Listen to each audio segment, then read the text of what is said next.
Dehlida dunyo siyosati uchun kamyob bo'lgan bir an'ana bor. Hindiston prezidentining amaldagi qarorgohi Rashtrapati Bhavan eshiklari oddiy insonlar, tadqiqotchi va jurnalistlar uchun hamisha ochiq. Bu yerga faqat hashamdor binoni tomosha qilish uchun emas, balki davlat rahbariyati faoliyati yuritadigan jonli muhitni his qilish uchun kelishadi. Katta siyosatni mantig'i va ko'lami uning mayda detallarida namoyon bo'ladi. Dunyodagi eng yirik prezidentlik saroylaridan biri bo'lgan bu maskan Hindiston diplomatiyasining yuragidir. Agar Hindiston dunyoga yuzlansa, demak uning ovozi aynan shu yerdan yangraydi. Saroy ichidagi har bir xona o'ta funksional. Parad zallari, qabulxonalar, arxivlar va albatta kutubxona. Bu yerda 33 mingdan ziyod kitob saqlanadi. Ularning 2 mingdan ortig'i nodir nashrlardir. Bu muzey eksponati emas, balki jonli ish jarayoni. Qarorlar qabul qilishdan oldin mutolaa va tafakkur qilinadigan maskan. Eng kuchli ma'naviy urg'u rasmiy qabullar zalida seziladi. Zal markazida milodning 5-asrga oid Budda haykali o'rnatilgan.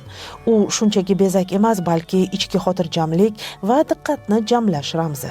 Davlat arboblari nutq so'zlaydigan bu kenglikda vazminlik timsolining bo'lishi barqaror hokimiyat uchun eng zarur fazilatlarga ishoradir. Keyingi zalda esa biz butunlay boshqa vizual tilni ko'ramiz. Shiftda Eron hukmdori Fath Ali Shoh Qojorning teriga ishlangan mahobatli tasviri joy olgan. Sharq farzandi uchun bu tasvir juda tanish.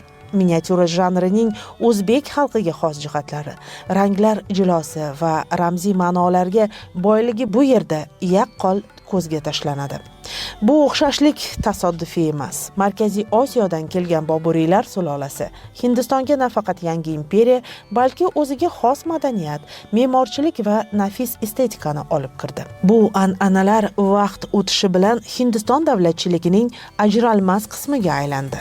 Agar prezident saroyi amaldagi hokimiyat hududi bo'lsa, bosh vazirlar muzeyi xotira makonidir.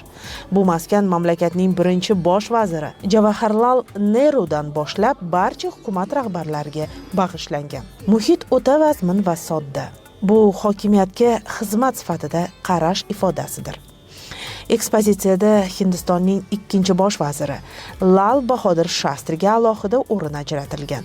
Uning ismi Toshkent bilan abadiy bog'langan. Aynan bizning poytaxtimizda Tinchlik deklaratsiyasi imzolangach, Shastri vafot etgan edi. Bu voqea Hindiston milliy xotirasining bir qismi va ikki xalqni bog'lab turuvchi tarixiy ko'prikdir. Juda qiziqarli va boy tarixga ega mamlakat. Bu haqda avval o'qiganmiz, lekin bu yerga kelib tushunasiz. Ko'rsatishga va eslashga arzugulik meros juda ko'p. Hindiston xalqi mustaqillik asoschilarini va mamlakatni kuchli qilgan har bir rahbarni qadrlashi tahsinga loyiq. Biz Hindiston bosh vazir muzeyidamiz. Mana bu eski bino, bu Buyuk Britaniya mutaxassislari tomonidan, arxitektorlar tomonidan qurilgan ekan o'sha vaqt. Bugungi kunda bu yerda tarixan o'sha yotoqxonalari, mehmonxonalari, kabinetlari hammasi o'sha vaqtdek saqlanib qolgan ekan. Hindiston tarixi biz uchun ham vorisiylik va xotiraga hurmat, davlat tafakkurining asosiga aylanib borayotgan Markaziy Osiyo uchun ham tushunarli va yaqindir.